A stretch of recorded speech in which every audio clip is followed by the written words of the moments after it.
Olá, estamos de volta com o nosso Boa Noite Investidor, hoje sexta-feira, dia 4 de novembro, e como tal fazemos um balanço de como foi a semana, os principais fatos, os principais dados, principalmente os dados políticos.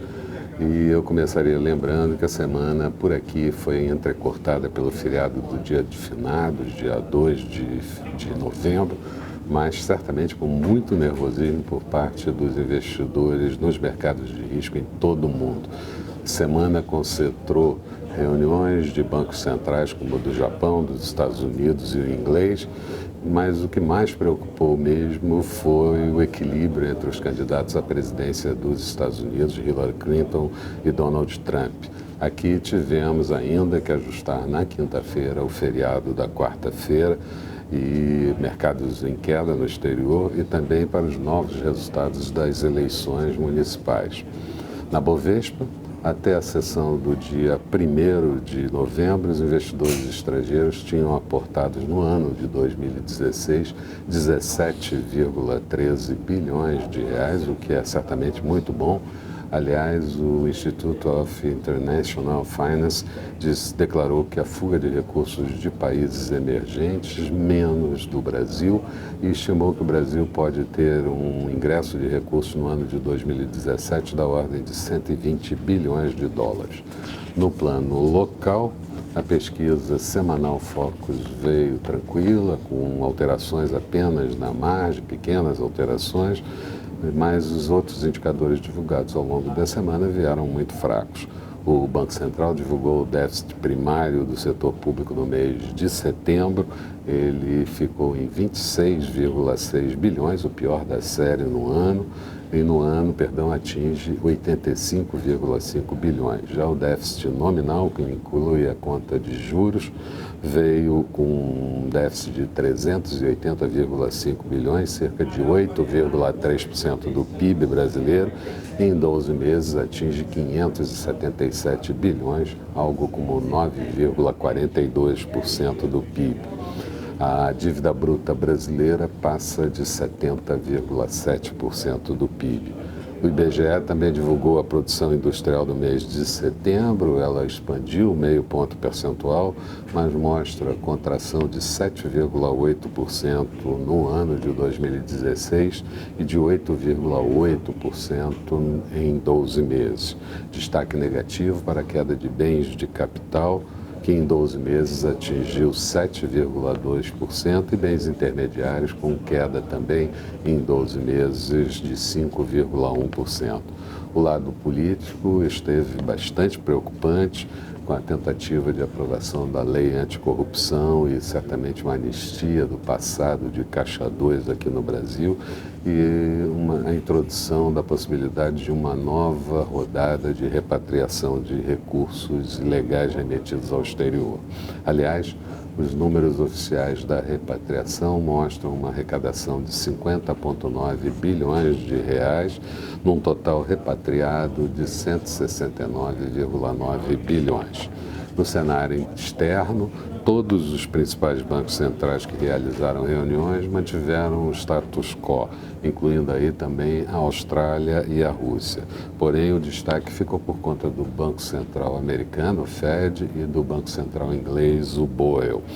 No placar dos Estados Unidos, a reunião do dia 2 de novembro mostrou 8-2 a favor da manutenção, mas houve uma sinalização um pouco mais clara de que é possível uma elevação da taxa de juros já na reunião do mês de dezembro. Essa postura é introduzida por números de mercado de trabalho mais forte, aceleração do crescimento econômico e apenas os investimentos das empresas é que patinam um pouco.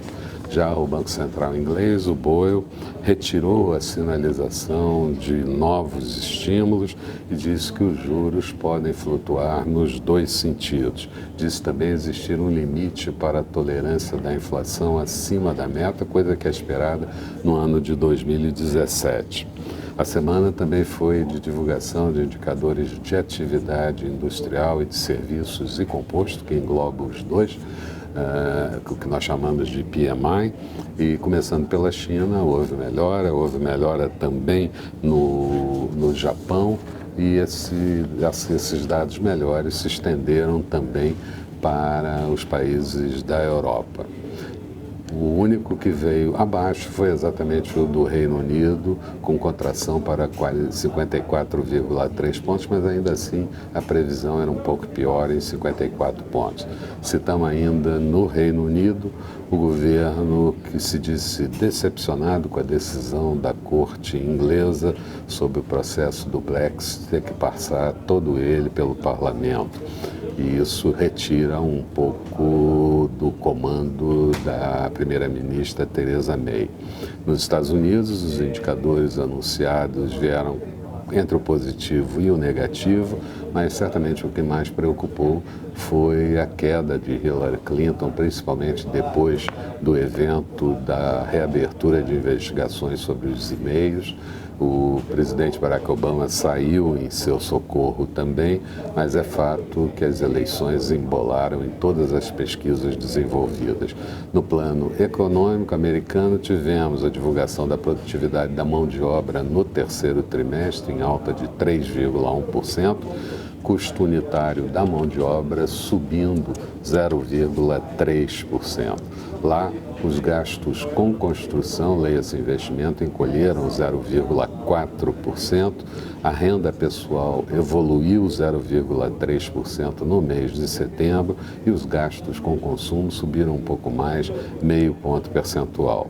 Já o Fed manteve, como eu disse, juros estabilizados, mas sinalizou que pode haver alta dos juros na reunião de dezembro e tivemos ainda no final da semana a divulgação do payroll, que é a criação de vagas no setor público e no setor privado. Criou-se no mês de outubro 161 mil vagas, os dados são positivos e a taxa de desemprego caiu para 4,9%. Isso claramente reforça a possibilidade de elevação de juros em dezembro. Resumo da semana: o índice Bovespa terminou a semana em queda de 4,21%, índice em 61.598 pontos, depois de ter batido na semana passada mais de 65 mil pontos. No dia, uma queda pequena de 0,24%. O Dow Jones encerrou a semana com queda de 1,5%, Nasdaq com queda de 2,77%, muito influenciado, inclusive, pela queda das ações do Facebook. O dólar encerrou a semana com uma alta de 1,19%, moeda americana cotada a 3,232. No dia, uma pequena queda de 0,15% depois de muita oscilação. Falando um pouco da perspectiva para a próxima semana, felizmente, na próxima terça-feira, na parte da noite ou madrugada de quarta, já teremos uma ideia bem correta de como foram as eleições americanas para presidente, e isso vai ser um motivo de redução de estresse dos investidores a partir de então. A Flórida e a Pensilvânia parecem ser cruciais com seus números de delegados para definir o vencedor nas eleições. Os mercados certamente vão ajustar rapidamente essas expectativas e as decisões de investimento e podem trabalhar de uma forma menos emocional e com menor volatilidade, caso a vencedora seja Hillary Clinton, claro.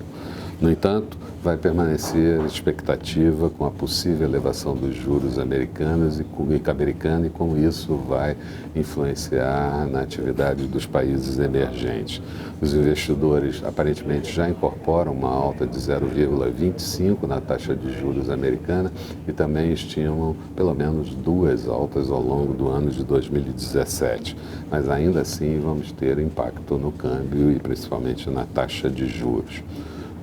E também mexendo com o fluxo de recursos internacional. Por aqui, Dados de conjuntura ainda complicados vão ser certamente coletados.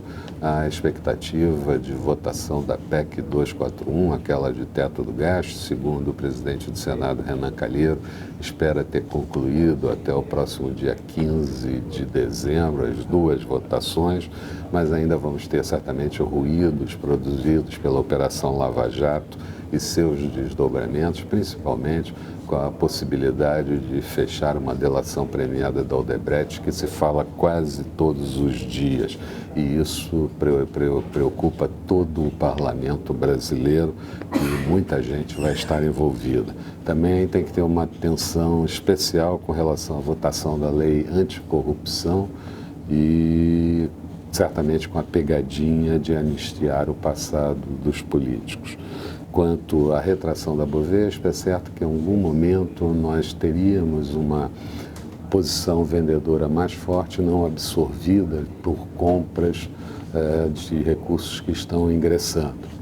Aproveitou-se, a fase das eleições americanas para se fazer realizações de curto prazo. Mas, de qualquer maneira, mantemos a nossa posição de que o mercado ainda tem um comportamento de alta, portanto, achamos que o índice pode, em algum momento próximo, recuperar o patamar de 64 mil pontos que foi perdido, até 65 mil pontos, e abrir novos objetivos na casa dos 67 mil e dos 69 mil pontos. Eram essas as considerações. Tenham todos um bom final de semana e marcamos encontro para a próxima segunda-feira aqui bem cedo. Até lá, então.